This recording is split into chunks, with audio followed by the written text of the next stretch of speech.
What's up, everybody? Welcome to the official first episode of Wait, I'm a Mom. I'm Alicia Ace West, and today's episode, we're gonna dig deep into the birth story, the reason why or how Nola even got here. It's a lot, so get prepared. I feel like it's a very interesting story. Every time people ask me about my labor and delivery, they are like on the edge of their seat, you know? So I brought in the person that was there with me throughout the whole thing, Ezra. This is Nola's father. Hello. Hi. Thank you for coming. You're welcome.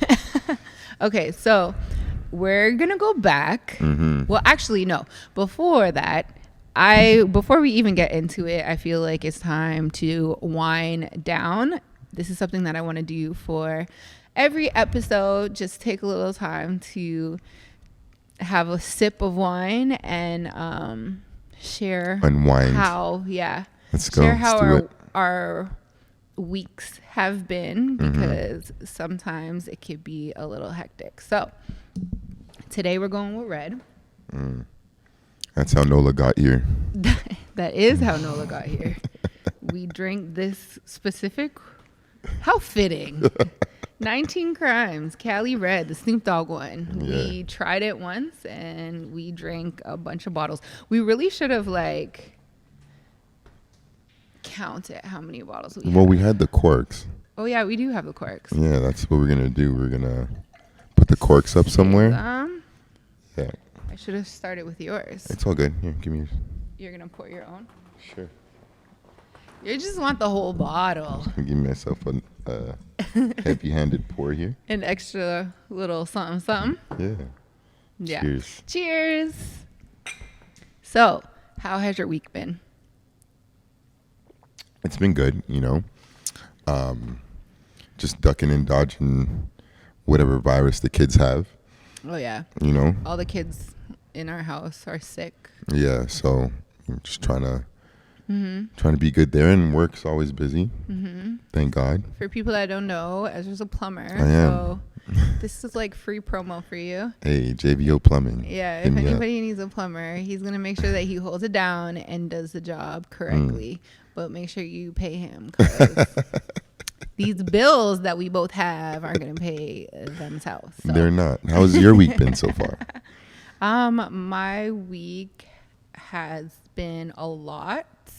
I feel like just going back to work, it's nonstop now, you know?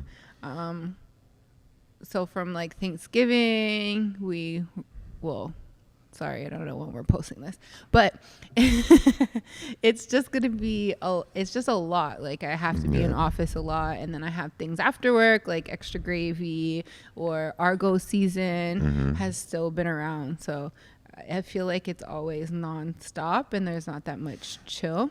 I feel like it's going to get even more busy for you now that Christmas is coming up and all these other holidays. Yeah, I feel like the busyness might be working with brands instead. Yeah, that's what I'm talking about. Instead of actually hosting things, because I think the event life might calm down because it's winter. We went to so many events this summer. I know. Summer's the biggest, craziest thing. Like 3 a week. Yeah.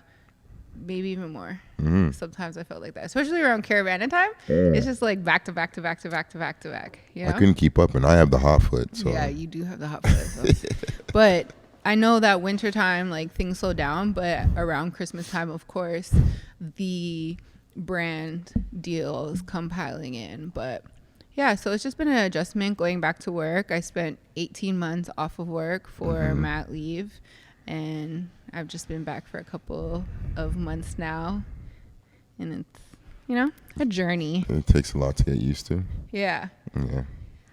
Do you feel like you miss Nola when you're at work? Like you're just like, I could be with Nola right now.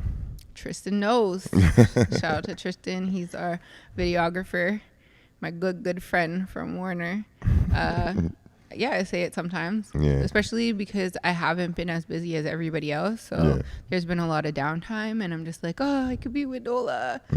Because for people that don't know, Nola stays with my mom for multiple days in the week and overnight because of where we live. We live Brampton. She lives Mississauga. I work downtown. Ezra works everywhere. Yeah. So for convenience purposes and not having to commute those extra hours, she stays with my mom multiple days. Shout out to Mama Ace. Yeah, she's really been able to like hold it down, you know? For sure. So that's why I really miss her, because I don't get to see her every day. And then when we do have her and I have to go to things like the Argos or if I'm hosting anything else, then that cuts down my time with her as well. But so let's get into it. Yeah, so the birth story. When should we take it back? Should we take it back? Okay, let's take it back to February 16th, 2022. That was the day that Nola was due. Before that, you couldn't tell me that that girl was not going to come before. Honestly, like, I bet that she was going to come before, and I lost that bet. Yeah. Me and Everton had a bet going on, and I know. I still have them somewhere. Yeah, like all of the bets. And just the way, like, in that last month, how much you like get bigger and bigger, how much she grows inside you. I'll never like it'll never stop to amaze me how like the human body really like works. Because I gained, I guess, my most weight in that last like month and a half to 2 months. That's when I just felt like I really exploded, and the baby was just there, and it was heavy, and you know. But also, like, leading up to her due date, I was going through so many things that you read about in the books, you know. So like, I remember one day where I just started throwing up. I just ran into the bathroom and I started throwing up, and you know, I like was like, what's going on? Because I hadn't thrown up since first trimester. And then other things were happening too, where I'm just like, okay, maybe she's just gonna come earlier. But she didn't. February 16th rolled around and no sign of Miss Nola. What did you think when February 16th came? I just try to keep it cool, keep it calm. Yeah. You know, like, I had a bunch of work to do, so I was like I hope she doesn't come this week because I'm busy as hell. Yeah. You know, but then I was like, it'd be cool for her to be born on the 22nd and be 22. Yeah. 2022. So yeah, that would have been. It would have been dope. Yeah, a cool number to have, but glad she came when she came. Yeah. I just didn't want her to come on Valentine's Day. I was like, no. And I remember that we went for a walk through IKEA. And I was just pregnant, just walking through those aisles of IKEA to just try to, like, you know, get the movement going. Did it help at all? Like the walking that we did? Like, remember we saw like walk on the sidewalk? On the sidewalk. Part on the road, part on the sidewalk. Excuse me. Yeah, no, helped? I don't think it helped. So, like, one of the tips that people say is to walk along the curb of the sidewalk and have 1 foot up and then 1 foot down and just do that. And so we were doing that. We were trying to do that though, but there was so much snow, you know. It's just February. Yeah. I don't think that walking really helps because I was still trying to walk. I was trying to bounce on that ball. I was trying to do whatever, and she just wasn't coming. She was stubborn. She had her personality already. Yeah. I see it now. Yeah, definitely see it now. For real, the stubbornness that she has. Yeah, it matches it. No, no, all the time. No. So fast forward, my midwives. I had midwives. They wanted me to schedule what's it called, for me to be induced. So they decided to schedule that on February 28th. They wanted to do it the week before, but then they ended up getting too busy and I needed to schedule somebody else who is a little bit further along in their pregnancy. So they said February 28th, and I was like, okay, I guess so. Was last year a leap year or this? No, yeah, last year it wasn't a leap year, right? Mm-mm. I think next year is going to be a leap year. I think. You don't know. Mm-mm. No. It's like every 5 years. So I don't know. 5, 4, 7. Who knows? I really don't know. Okay, so it wasn't a leap year, but I was like, whatever. Like, if she was born on February 29th, I would like that. I think that would be cool, you know? A nice little story. So essentially, once you get past the 40 weeks, you have to start going to the doctors a lot. I had to go like every 2 days or something like that. I had to go and make sure that the placenta was still working, that there was enough liquid. They did all kinds of tests. Yeah, making sure that she was okay. And so it would be like, go to the midwives. A day later, or maybe 2 days later, go for an ultrasound. And at that time, we had moved from Scarborough. Like, I moved from Scarborough to Brampton, and my midwife was in Scarborough. So I had to drive across the city so much. Every few days, I was so annoyed. But seeing you get out of the car with that belly was kind of funny, though. You're ridiculous. Just the way you waddled. I didn't waddle. Did I walk like my mom? Yes. You definitely did. Yeah, they say that Nola walks like my mom. I think she copies your mom. That's why. Yeah, probably. Yeah. She'd be copying everybody. But back in the day, they used to make fun of my mom and say that she walks like a truck driver.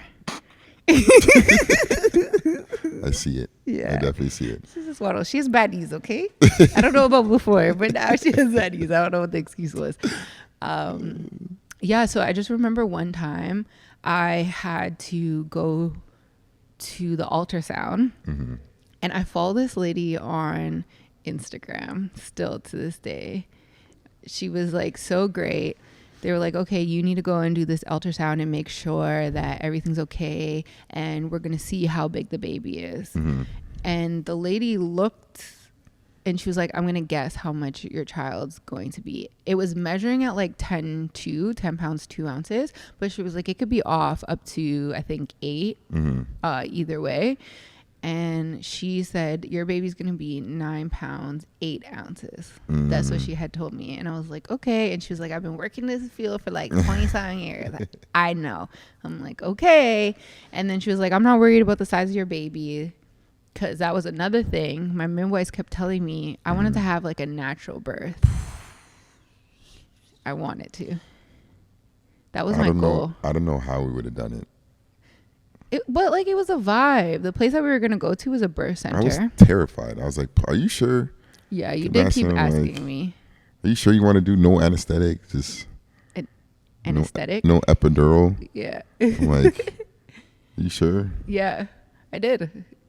I wanted to go. It was like, I thought it was cool. It was an indigenous owned spot. They had the double beds. Yeah. They had fireplaces and big baths in every single room. But they had nothing to stop the pain. Laughing gas. That's it. And I also didn't think that it would, like, I don't know. What I was envisioning wasn't what exactly happened. Yes.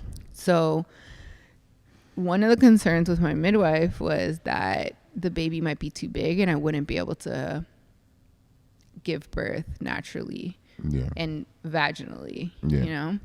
And they were half concerned, half they're like, yo, you're a big woman. You're tall. Usually babies are made for the size that the mother is, you know?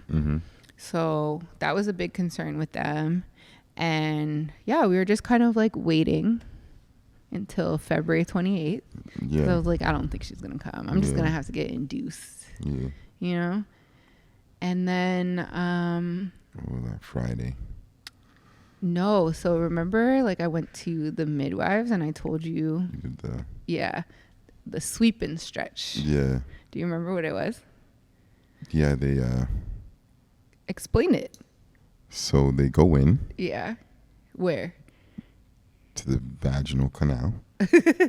Yeah. And they just take 2 fingers. Yeah. And sweep the wall. Stretch and sweep. Yeah, so they like stretch it. Your and then cervix. Yeah, and then do a little sweep.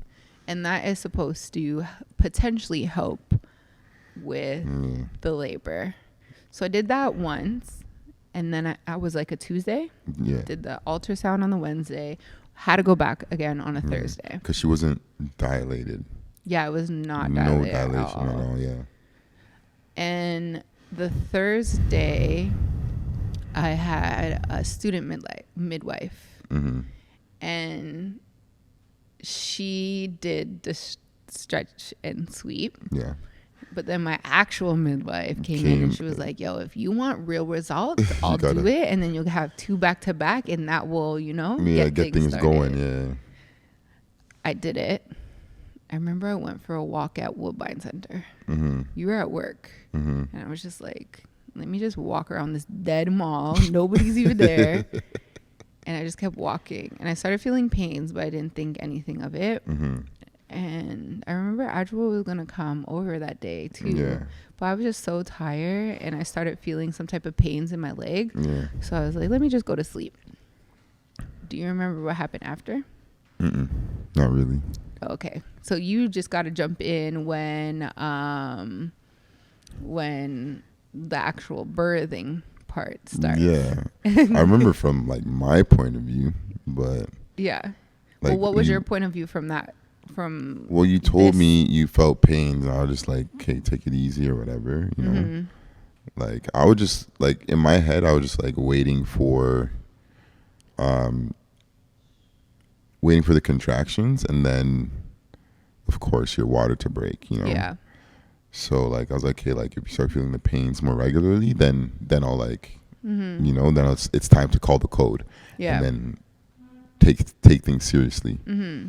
But yeah, I'm like, until then, I'm like, I'm chilling. You weren't worried. Okay. I felt like you were sleeping so peacefully and I wasn't. I had worked at like 12 hours. So. That's your excuse. Yeah. He was a working man. No, so that night I remember I slept for so long. Mm-hmm. And then I woke up. You went and bought Subway. Yeah. Subway's key. Mm-hmm. Ate it. Went back to sleep. Mm-hmm. I said that I was going to sleep on the couch because I just had so much pain. Yeah. And I was supposed to go to work the next morning. Yeah. I was like, I don't want to wake you up. Let me be nice. Let me just sleep on the couch.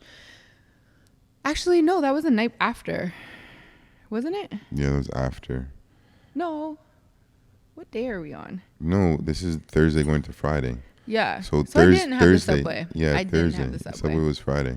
Got you. Yeah. So Thursday, I woke up it was 4 a.m. when I started having pains. And that's when I'm like, oh, like actual pains where I thought that it might be contraction. It was consistent. Mm-hmm. Yeah. Even though when I talked to my midwife, she was like, oh no, you're supposed to have your pain from the back to the front around and wraps around your belly. Where were you feeling it? My pain was in my thighs, like my upper thighs, and like down here. I just kept feeling all of this pain. And so that's why I was so confused about it, because I did start feeling pain the Thursday. But it wasn't, I just thought, I don't know, from the stretch and sweep, like something like, I don't know what I thought. But when it started being more consistent and having definite moments like pain, stop, pain, I was like, okay, I think this is it.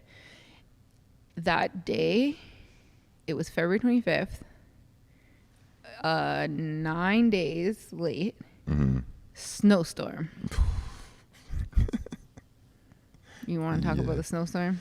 Yeah, so it's like the first snowstorm of the year of 2022. Like big one. Yeah, and they're like, oh, we're gonna get hit with like however many centimeters of snow. I'm like, of course this girl has to come on a snowstorm, you know? Yeah. And we're still like 35 minutes away from the hospital or from regularly from the birthing clinic. So we're like, okay, like No, first you told me, you're like, I don't think you're going to work today. Yeah, so I messaged whoever I need to message. Like, yo, like, we're gonna push the job back. It's go time. I told everyone around, I'm like, yeah, I'm having a baby, could come anytime now. So everyone's like, is the baby coming? Yeah, I'm like, any day, any day. So I'm like, yo, today's the day, you know.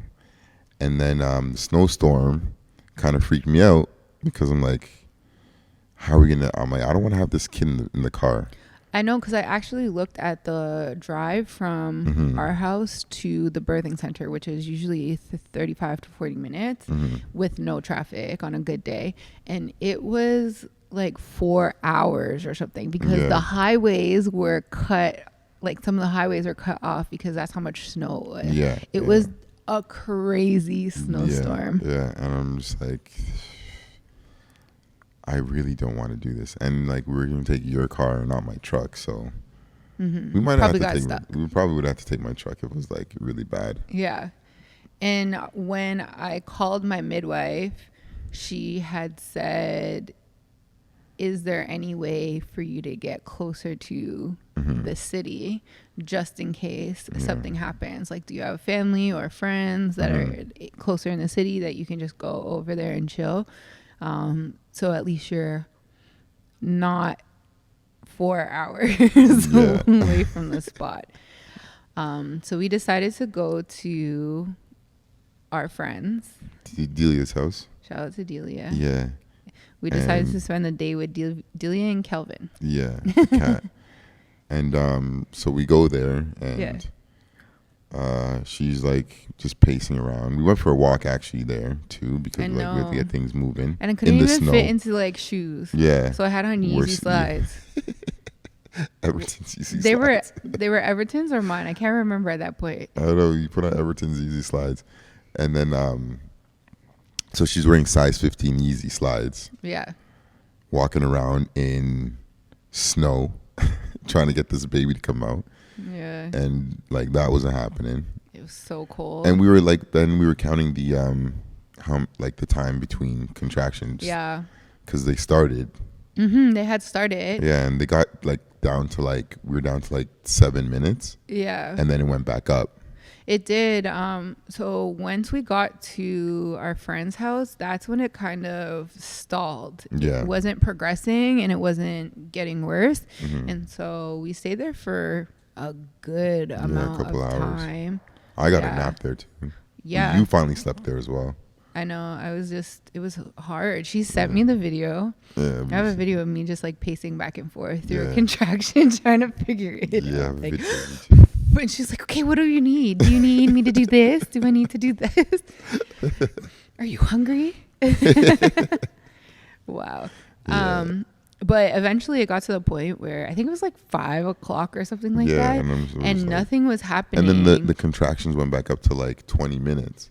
Yeah, 15 maybe. Yeah, but no, I don't even know if they were that much. But we read something where it's like if you like leave your like a comfortable place, if you go to a place where you're not familiar, then that's what happens. Yeah. So going back home was probably the best thing for us, to be honest.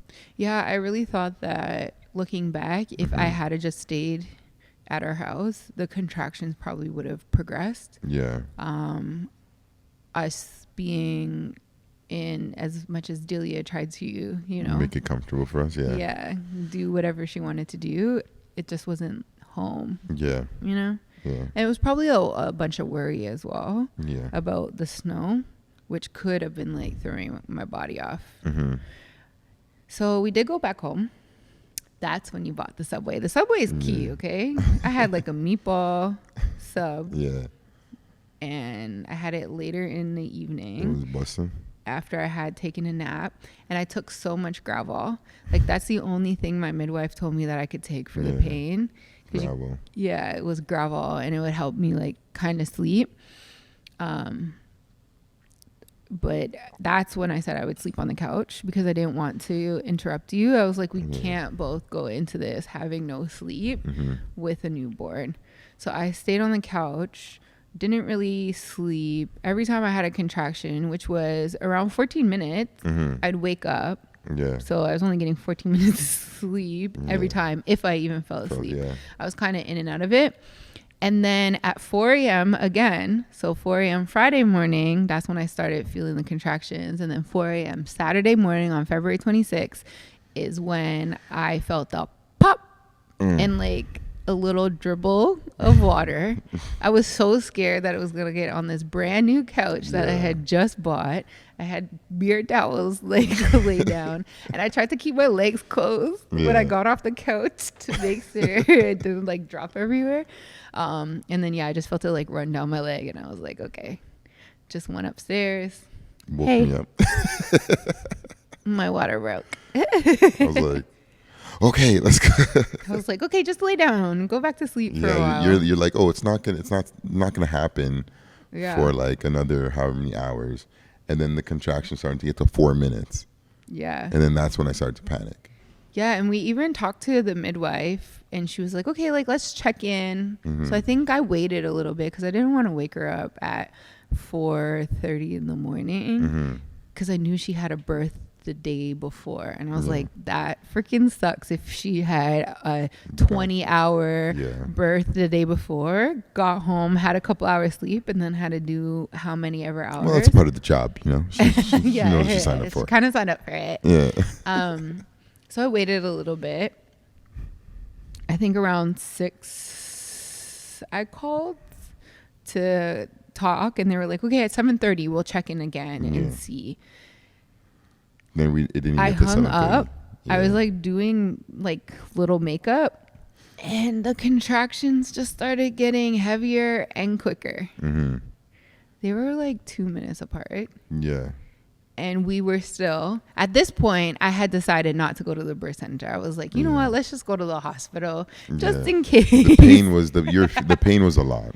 I was going through it. Yeah, like I felt very sorry that I couldn't do anything. And it was already 24 hours. Yeah, of just straight, just pain every X amount of time, you know? Yeah. And when we hopped in the car, we were like, let's just go. Let's just make our way over there. Hopped in the car. That's when I called my midwife, and I said, yeah, the contractions are like 2 minutes apart, 2 minutes, 30 seconds. And she's like, oh my gosh. And she's the student midwife that I was chatting to. She was panicking. She was definitely a little panicking. She freaked me out because she said, you guys, do you have towels? You guys might have to have the birth in the car. I said, there is no way we're doing that. In the car. On the 401. So I got my NASCAR on and just jetted across the 401 to go to East York. Thank God the snowstorm stopped and they had shoveled the roads. I know, because that would have been horrible. Like the one time, like the 401 was actually good. It was dead too. There was nobody around. Thank God. Thankfully. Yeah. Imagine we had to sit in traffic.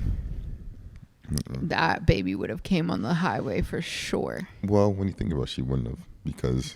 Well, yeah. But maybe if traffic. Yeah. So we were so close to the hospital. Were we so close to the hospital, or did I do it before? The subway. Before. Oh, yeah. Like, just sitting there. No, we're in the highway. And all of a sudden I was like, I need a bag. Yeah. I'm going to throw up. And there goes that subway.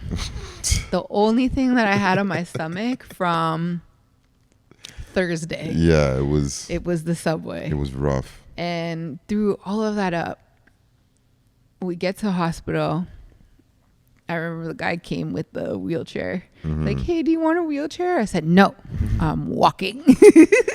And like, she's so stubborn because she just like holding on to everything. Walking. Dragging my way. I was like, just walking. I'm like, babe, just take the wheelchair. No.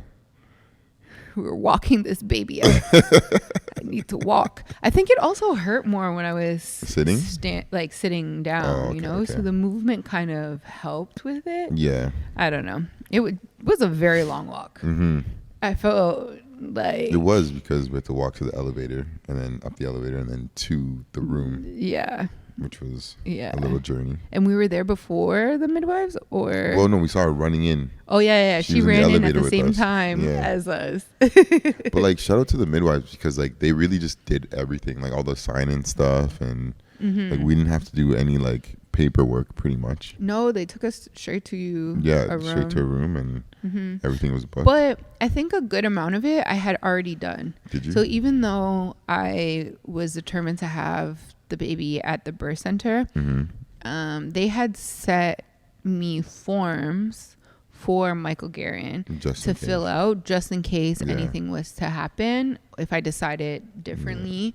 And I think I had to sign forms for the emergency place that's downtown, because if we did go to the birth center and something happened and they needed me to rush to a different hospital because it's closer than where Michael Guerin was. That was such an easy process. Like I didn't have to do anything, didn't have to sign anything, nothing. Well, the condition you're in, you just couldn't. I was just pain. At that point, after I threw up that Subway, I started throwing up with consistently every contraction, and I had nothing. It was rough. It was rough to watch. Yeah, it was rougher than the first trimester for sure. Yeah. Because it was like, have water. Ugh. Yeah. Like, that's all it was. I went and bought soup. That was later, and I still was doing that. I'm happy they made the call, and they're like, because there's still, like, you still didn't take the epidural, or didn't, like. Yeah, I didn't take an epidural the second that I got there. It took a little while, and my midwife, shout out to Sarah Leslie, she came into the bathroom. I was just sitting there, probably crying, in pain, and she said, listen, I ain't trying to force your hand, but you don't have anything on your stomach. You've only ate what has been thrown up. You haven't slept in more than 24 hours. Like, you keep throwing up with every contraction. It's just gonna get worse, and you're not gonna make it. You need an epidural. I was like, oh, can I just try laughing gas? I tried the laughing gas. It didn't work. It didn't work. He was like, I'm gonna try it. I'm like, I'm pretty sure this is not working. There's like nothing coming out of it. They didn't know how to set it up properly, which is a fail. I doubt that it would have even worked. It wouldn't have helped. So yeah, would help me. Made the call for the epidural. I am grateful that we made the call when we did, because remember the guy, the anesthesiologist? Yeah. He was about to go into a C-section. And then he would have been gone for... Yeah. They're like, okay, if you want it, you have to get it now. Yeah. And I was like, okay. Oh, we didn't say when you got to the hospital, and we thought like you thought she was coming like now. Oh yeah. So when we first got into the room, and you can go ahead. They did they checked how far she was dilated. Yeah. She only dilated 2 centimeters. Out of the it's out of 10. I think I was only 1 centimeter out of the 10 centimeters that we need. I'm like, you're lying. All that work, all that freaking work. Yeah, and she's only like 24 hours later. Yeah, 25 or 6 after by that. I'm like, time. The dates didn't work. All those dates you're eating. I was eating. Oh my gosh! All the walking, all the jumping on the bouncy ball thing.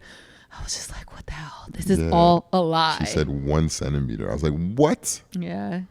But that's when so we did the epidural, and once the epidural, I think the first check was it 9 a.m. Something like that, and then at 12 they did the sweep. No, we did another check. Yeah. Again, still throwing up, even though I had the epidural. I was throwing up Gatorade. I was throwing up soup. I was throwing up everything. Jello, like anything that came into my stomach. I was like, what the hell? Isn't the epidural supposed to help with this?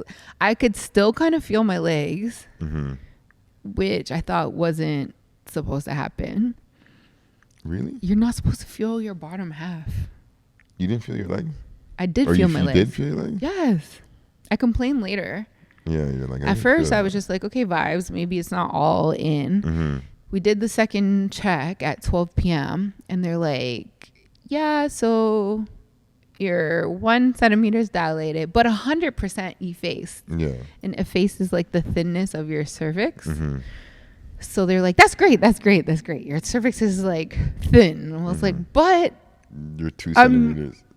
9 centimeters away from where we need to go. I was like, this child's never gonna come. Yeah. I was like, okay, Sunday, February 27th, that's when she's gonna come. We waited some more, more throwing up, chills.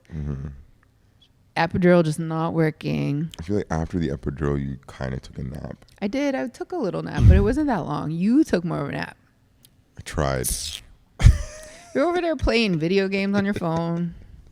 Did you have the Nintendo Switch as well? No, I didn't. I just had my phone. Yeah. But I made a playlist, the Exodus of Nola. I feel like it was really good. Was it all women? Yeah. Yeah. He had all women playlists that he played throughout the day. It was cool. Around 3 something, I started complaining about it. I'm like, yo, I can feel my legs, guys. And they're like, what do you mean you can feel your legs? You're not supposed to feel your legs. I was like, I feel it. Oh, yeah, and then they have to give you some more. I was feeling my contractions back in my legs again, you know? And they're like, not in your stomach. I'm like, no, it's in my thighs. They're like, this is really weird. We're not sure what is going on. This is not like a normal thing. And then they were like, okay, like, let's try to, I guess, like, put more or see why. I'm like, maybe he didn't do it. Like, maybe he didn't realize I was this tall. So he didn't give me enough. You know what I mean? Yeah. They did find out that he didn't put enough. Yeah. They're like, he could have like almost doubled what he gave me. Wow. So you almost still got a natural birth. Yeah. Cause I was still feeling shit. What the hell? Like, thought it was going to be like golden sleep. Like, I couldn't sleep. I was still in pain. Every time a contraction came, I was watching it like on the monitor and everything. Around 4:00, they said, let's do another check. Let's just see. Remember, what did Sarah say? I don't remember. How do you not remember? Oh, with the basketball? No, she was like, how big? How far do you think? Like, let's take a bet. Oh, yeah. And I was like, 5. Yeah, I said 2. We had no faith in Nola. We had no faith at all. And she was like, you're at 10. Yeah, we're like, oh my gosh. And she said, okay, yeah, in about a half an hour, we're going to start to push. I was like, okay. Your face, you just like started glowing. Like, really? I was like, let's go. Like, it's give me really pick happening. me. You definitely said that. Exact words. You kept saying that from time. And you wanted a chunky. Yeah, I'm like, give me my chunky baby. Yeah, joke's on you. Beefy baby, yeah. So we started pushing. That was something. Because we never did that, like, Lamaze class. We didn't.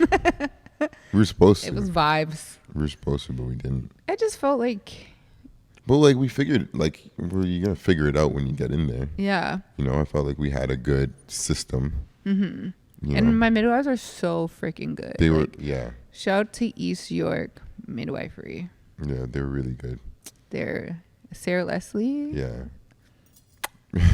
She's just really good. She's been doing her job for so long that it was nothing. She helped with the pushing aspect and telling me like what I needed to do. We eventually got it down packed.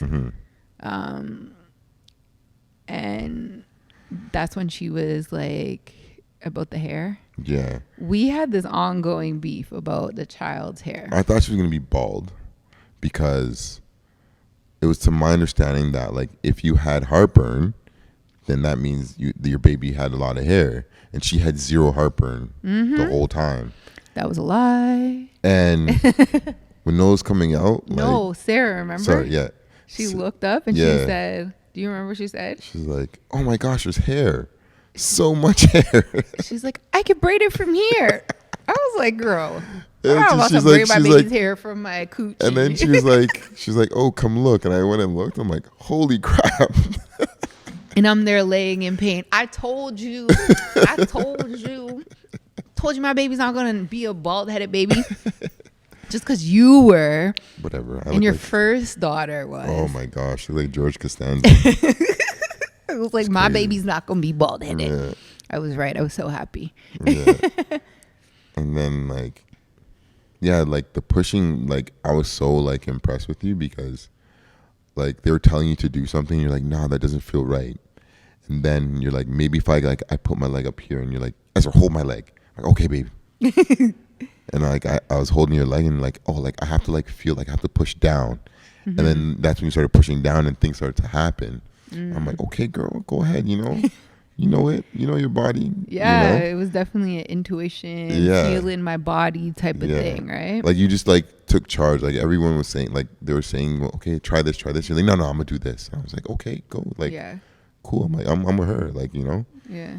And then that's when things start to like happen. Like that's when we start to see her head, and then like her forehead comes. Like, yo, head's the hardest part. Push. I'm like, come on, baby. Like, push. Like that's all we could really do as like men. How did you feel at that point? At that specific point? I was nervous, excited, like just like I was trying to stay in the moment and just like like let's do this, like because I never experienced anything like that. Like my first with Taya was a C-section, so everything was planned. And it was a scheduled C-section. Scheduled C-section, yeah. So it's not even like she had to go through contractions or nothing. It was just like go in there, you're having the baby in a couple hours. Yeah. And so with this, I was like, obviously, like there's some things that like you think that are gonna happen from like the movies or whatever things that you hear, and it was nothing like that. It was very, very, very different. Even when in the movies they say when your water breaks and it's then gonna be like this huge puddle and it's gonna be like, yeah. It wasn't like a dribble. It felt like you kind of peed yourself. Yeah, and so when you were pushing, like, and I got to see like Nola coming, I'm like I was excited to tell you like, yo, we're almost there, like, come on, baby, like, come on. And then I just see like her Sarah Li's like kind of like pull Nola. I'm like, oh my gosh. And then like she didn't cry. You know what I mean? So I was like, what's going on? You know what I mean? And then she's like, okay, cry. She gives a little tap. When she actually came out. When she like came she was out. so silent. Yeah, she was not trying to. But she was looking around. Like we saw her looking around. Like she's like, yeah, her eyes. Like she came out with her eyes open. Yeah. Sarah, she tapped her or flicked her. She just went. She flicked her. She went, yeah, that's it. She didn't even cry. I'm like, my girl. And then you're just there, like, you had her. You brought her, and you're like, hey, baby, like, welcome, girl. Like. I did say welcome, girl. Yeah. And it was like just a beautiful moment. Just experiencing that, like, her being on your chest for the first time, and you guys like really meeting each other outside of the womb. Yeah. And us meeting us seeing her. It was like, I still think about it as like an incredible moment for me. And then shit hit the fan. Yeah. real quick. Yeah. So at that point it was 38 hours? Yeah. Of labor. So it took me 38 hours to deliver a baby that was 9 pounds 7 ounces. Yeah. So if you remember me saying when I went to the ultrasound, the lady predicted 9 pounds 8 ounces. Yeah. I was like, girl, I went on her Instagram like later. I was like, yo, you were right. So she was 9 pounds 7 ounces, 22 inches long. Yeah, big baby. She was big. She stayed in there long enough also. I know. 10 days late. Yeah. Just eating all the nutrients. Yeah. Like we said, in that moment, I definitely was like, oh my gosh, she's here. Yeah. Like, I can't believe it. I kept saying like, oh, you're so beautiful. Like, what's up, girl? You're here. Like, And that's when the real drama happened. Yeah. For me, I wasn't necessarily aware like Ezra was. So like they put the baby on you. Or they put Nola on you. The baby. They put Nola on you. And then I saw them like kind of moving quick around, around. And I was like, what's going on? And when I looked down, like I saw like a lot of blood. Yeah. Coming out of you, and I was like, is everything okay? And I'm like, oh yeah, we just have to figure some stuff out. And then I saw Sarah Leslie tell Stacy, go get the dog, like go. And then she ran out. Mm-hmm. And then after she ran out, like 7 people like ran in after her. Well, Sarah came up to me right before the people ran in, and she said, okay, she just looked at me. She was like, Alicia, this is what's going to happen. Mm-hmm. You're hemorrhaging, and we need to get this blood to stop. Your cervix won't contract on its own. Yeah. They gave me like that needle thingy to try to help make it contract. Yeah. But it's not contracting. Yeah. And I mean, this didn't happen right away either, because remember we did the whole placenta thing. Yeah, and they cut the so I think cut the umbilical cord. It can wait. You can essentially wait before your cervix contracts. Yeah.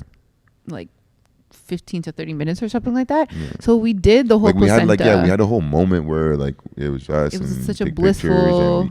pictures, and we cut the umbilical cord, Mm-hmm. and then that's when like it was just blood and It just went. Yeah. They're like, okay, this is not what's supposed to happen. yeah. And she said, what's going to happen right now is a bunch of people are going to come in here, and I don't want you to be scared or like shocked or nervous or whatever. We need them. We need the doctor who is the OB for this hospital and her team to come in here and to assist. You're bleeding a lot. We need it to stop now. And they were like, are you okay with that? I'm like, yeah. Yeah, obviously. So they came rushing in. You said it was like a superhero team or something that came rushing in. It was just a bunch of like women in capes. And Beyonce was playing. Bunch of women in capes, and then like they just went to work saying a whole bunch of medical, jargon. Yeah. And I saw like one lady like grab like stitches. Like, okay, you see it? Like you see the tear? Okay, that's it. Okay, tied it up real quick. Then, okay, there's another one. Tied up real quick. Okay, give me some gauze. Bam, bam, bam, bam. I'm like, what just happened here? You know what I mean? Like, and like blood was going everywhere, and I'm like, yeah. Let me step back because I'm wearing a white shirt. Were you wearing a white shirt? Yeah. Oh, I thought you were wearing black. No, I was wearing my prime shirt. The Oh. prime shirt. I was like, let me stop. Like, this wasn't the best idea to wear, but whatever. But I was just and like, I kept Nola on me the whole time. And it just My kept you distracted. student midwife, she had asked me if I wanted to hand over Nola so that she could hold her, put her in the warmer while we do this, because she was like, it's gonna be like a lot. And I said, no, absolutely not. So I'm over there like blood gushing from my legs. I have this baby that's still bloody on me, hasn't even been weighed at that point. So she's just like on me doing the whole like golden hour. I was so obsessed with doing the golden hour. For anyone that doesn't know, golden hour is just like the hour after you give birth, being able to have skin to skin contact with your baby, the mother and the baby. So I was like, I'm having this moment, not going to Ezra, not going to like this person and this person. And so you deserved it. Thanks. I just held on. But what really was crazy to me is how much they were pushing my friggin' stomach. They said your uterus came up. Yeah. It like fell asleep or something. That kind of freaked me out. Like it just went through too much, and like it was I'm exhausted. taking my union break. Yeah. So it was like, okay, we have to like manually make it contract and make it go down or whatever, right? And so I was just there, and then I remember the Dr. McLeod, she said her Pitocin, her epidural is running out. We need to do this as quick as possible because she's in pain now. She's going to be in a hell of a lot more pain after this runs out. They were literally just trying to pump me with whatever they had to get me through this, because it was hurting just as much as other contractions, maybe even more. Like I could still, when I think about it, I can still feel it. That's how far down they were going into my stomach. Crazy. It was wild. Like she was on top of you pushing. Like there was a human on top of her pushing like her belly down. I was like, I'm just looking like, yo, watch out for my girl and my baby now. Like it was kind of as if she was giving CPR. Yeah. You know how heavy and hard you have to push? That's what she was doing to my stomach. And I'm just crying and trying to talk to Nola and talk through it, you know? Yeah. And being like, oh, like mommy's gonna be okay. Mm-hmm. But there was a moment where I just like looked up to you and I was holding your hand and I was like, I don't want to die. Yeah. I said, you're not going to die. But you're thinking. What were you thinking? There's no way you can die. You can't die. Ain't no way. Ain't no way, worried. girl. You hear so many different stories about women, but specifically Black women who just die. Yeah. And none of my team was They were black. They were white women, Asian. Mm-hmm. So I was like, is this going to be one of those moments? Mm-hmm. You know? It was definitely like a lot. Mm-hmm. But I don't know. I just felt like. You're going to cry. No. I felt like we went to. A little watery. Are they? Yeah. It's the wine. Shut up. I just felt like, yo, we came too far, you know? Like. Yeah. There's no way. Yeah. I had my people praying, so we're good. Stay prayed up. I did not want that to be the way out. Yeah. Because I have said before during my pregnancy that if it came down to having to choose, I wanted you to choose me. Mm-hmm. And I know that's can be controversial because there are a lot of mothers who'd be like, no, choose the baby, choose the baby. And I'm just like, nah, yo, like I could potentially have another baby or there's adoption or whatever. I have so much more life to live, so much more purpose. And I just didn't want birth, labor, delivery to be the one that took me out. Yeah. Thankfully, that didn't happen, though. Yeah. You didn't have to make that decision. No. Would you have fulfilled my decision? Like, I guess we'll never know. Wow. Wow. Yeah, it didn't happen. So that was that. I ended up hemorrhaging. Yeah. A liter. It was so much blood. Yeah. Like, so much. Like, your heart was probably going overtime. Just working. Yeah. Or your body. Like, women's bodies are crazy. Ridiculous. Like, it makes sense why you guys go a little crazy sometimes. A lot's going on. So much. Like, to be able to make a human and then spit that human out, you know what I mean? And then be able to, like, go do, you know, whatever you have to do. And, like, it's incredible. It was such a crazy experience. It was dramatic, traumatic. Yeah. But amazing and great. I'm grateful that I was able to get out of it. I was grateful that Nola was perfectly fine. Healthy. She was so healthy. Yeah. You know? Yeah. She was so chill. But my perspective has changed on all of it is from that situation alone. Like, in future episodes, I'll talk about other parts of my journey and things that I've had to deal with in the postpartum phase. But with the labor and delivery alone, I'd be scared that could happen again, because when afterwards my midwife said, if or when you have another child, we already know what's kind of to expect. You're more than likely going to bleed. So we know that you're not going to have it at the birth center. It has to be at the hospital, and we're going to be prepared, and we're just going to know what we have to do, you know? And I am grateful that we did end up going to the hospital. I don't know what told me to, like, go to the hospital, but it's a better decision, because if something worse, if I couldn't stop bleeding and we were at the birth center, we would have had to get rushed to a hospital that was 12 minutes away without Toronto traffic. And then the bleeding. And who knows what could have happened, you know? Yeah. Blood transfusions or just straight out bled out. Yeah, I'm thankful to God every time we tell the story. I'm just, you know, real happy that, like, I had that hope and that faith that like, you know, we'd be all right. It's perfect. Yeah, we did it. Hey. Well, I did it. You just stood there. Featuring Ezra. It was Ace featuring Ezra. You know what I mean? What did you say afterwards? Do you remember what you said afterwards to me?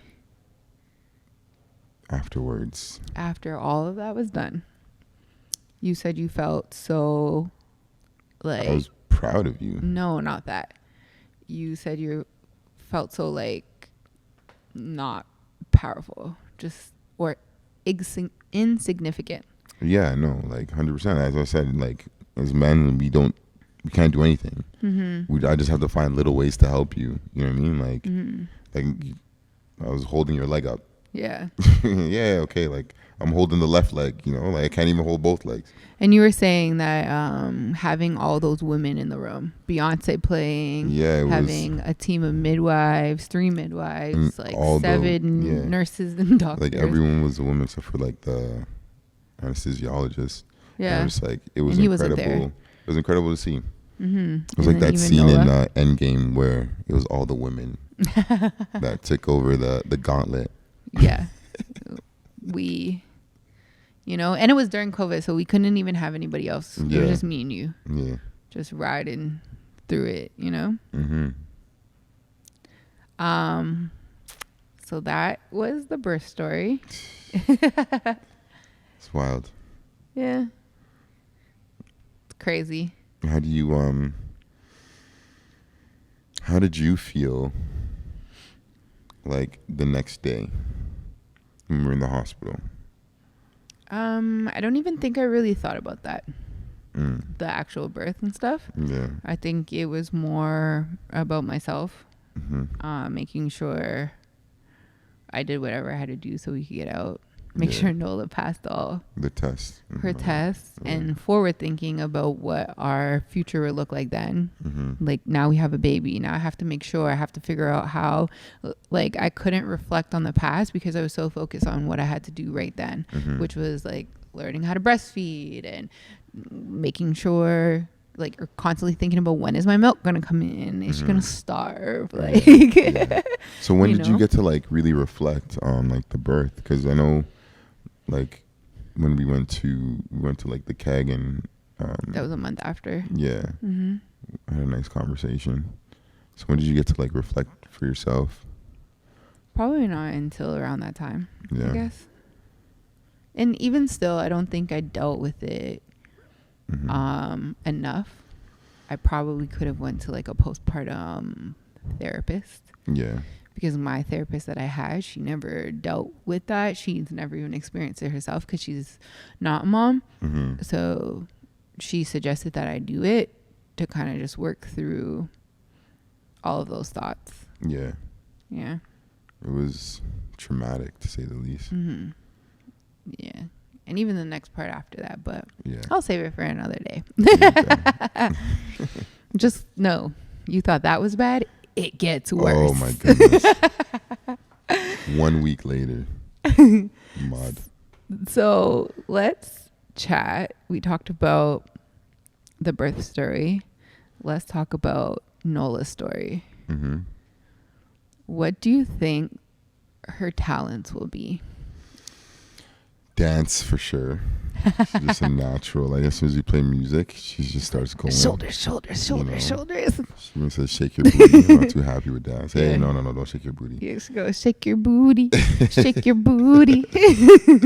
I think she's gonna be like a creative, like her mom. You know, like she already likes to like doodle, write things down. You know, you give her pencil, paper, and she'll just like start going ham. She's, like I think she's gonna be creative for sure. You know? She is going to be multifaceted. Yeah. There's so many things that she's already good at, you know? She has the groove. She knows kind of beats. Sometimes she'll just pick up a beat and she'll run with it. Be doing it on beat. She can talk really well already. Coming here, I had the mic. She grabbed the mic. I have a video of it, and she's singing into the mic and looking in the mirror. and she was singing Twinkle Twinkle Little Star.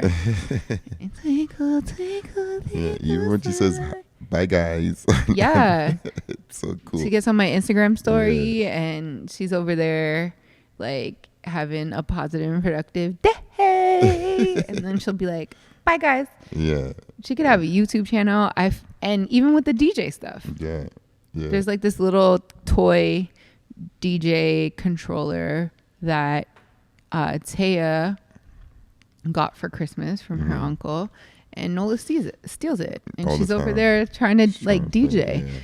I think that she's just gonna excel at all of it. Yeah. Ideally, I would love her to play basketball. How can we stay out of her way? You know what I mean? Like, how can we like try to just like let these things happen for her? Because obviously, like, you want one thing for her to do, and I want some things for her to do. You know what I mean? Like that I share. But how can we just like be like, okay, like, do you, baby? Like, let's just. For me, I personally think that I am going to allow her to do multiple things. Yeah, just figure it out. You know, my mom allowed me to do multiple things. So you found something. Yeah. I did skating, soccer, gymnastics, taekwondo, dance, music. I did all the things until I found it. And then I think there's like a lot of stereotypes that say you need to be a master of something, but why can't she do multiple things? She definitely could. Why can't she? I would love if she played basketball. Don't know if she will based off of her basketball practices now at a year and a half old. It was looking a little rocky. She doesn't seem interested. Yeah. It'll come. But she could be a basketball player and DJ at the same time. And she could be a singer like Fluje, the girl from LSU. She raps and plays ball at the same time. So she that's could be where like you wanted Liz. to go. She could be like Liz Cambage, who DJs and plays basketball at the same time. She could be a host. She could be a singer. If she can sing, then she'll be making my wildest dreams come true, you know? Yeah. So I just want her to be happy, and I want her to be able to explore all of her interests. Yeah. I just want her not to be a sociopath. That's it. What do you think she's going to be like as a teen based off of her personality now? I feel like she's gonna get grounded a lot. She might test the water. Yeah, she might test the water. Like she's a little spicy baby. Pisces. She's a little spicy I've baby. been saying it. Just when she hits you with the no, you know what I mean? Yeah. And gives a little cut eye. I don't know where she learned how to give cut eye, but she has it. If you talk to my mom, she will say that she's a mini me. So if she is a mini me, then she's going to be a good kid, but she's going to have some attitude. Yeah. And yeah, that's that. Yeah. I'm going to buy a foam pin, just do WWE stuff to them. What? When they do something wrong? Lay them to smack down? Yeah, you know. Weird. No, it would probably like that. Yeah, of course. For a little. And then, mommy, pass. Yeah. What are your wishes for her as she grows? Have fun, respect herself, and respect others. True. Yeah, that's what I want her. You know, I want her to do. Like, I feel like there's a lot you can go into with those. Yeah. Continue to be caring. Yeah. And definitely respectful. And set boundaries for herself. Yeah. Yeah. That's pretty much it. Whatever else she wants to do, vibes. She can do. Okay, so a part of the podcast, I want to do something that's called Mama Approved. And this was when I would let the other person share like a life hack, whether it's kid related, self related, or something that, you know, just will make overall might make your journey a little bit better. I want to pass it to you, so I guess it could be the daddy approved. So one thing that I wish we did was take advantage of the many like mom and me or dad and me classes that are around the city, whatever city you're in. I looked it up later, and there's like literally like, well, I didn't look it up. A friend of mine gave it to me, gave me like a whole list of activities that moms and babies can do instead of being trapped in the house. You could find like your own community and be around other mothers and be around other babies and like, you know, feel like you're not alone, because I know it can get hard at home. You're just with a baby and you can get trapped in your thoughts, and it's not all that healthy. So yeah, especially if you deal with any postpartum depression, anxiety. Exactly. And, you know, you feel, like I said, you won't feel like you're alone. I agree. We definitely didn't do that. I think I want to throw in something that's birth related, and I guess it's just advice. Just because you plan your birth plan to look like one way, know that it probably won't even happen like that. Maybe a small percentage of it, because realistically the birth plan that I had was not the birth plan that happened, and you have to be able to be like open, you know, because some things, as much as you want to be stubborn and stick to it, sometimes things are for your better if you went the opposite way. Yeah, for sure. Anyways, I think that's a wrap for the episode. It was a good episode. Thank you so much for sharing your thoughts. Welcome. I appreciate it. Shout out to everybody that lasted the whole time to listen. First episode of many more. I'm excited to be on this journey with you. Please go ahead and, you know, like, follow. It's going to be on all platforms. So Spotify, Apple, what else is there? Deezer. All the places you can find podcasts. Nice. Make sure you do that. Follow on Instagram. Wait, I'm a Mom podcast. And we will see you in episode 2. Peace out, people. Period. And that's that.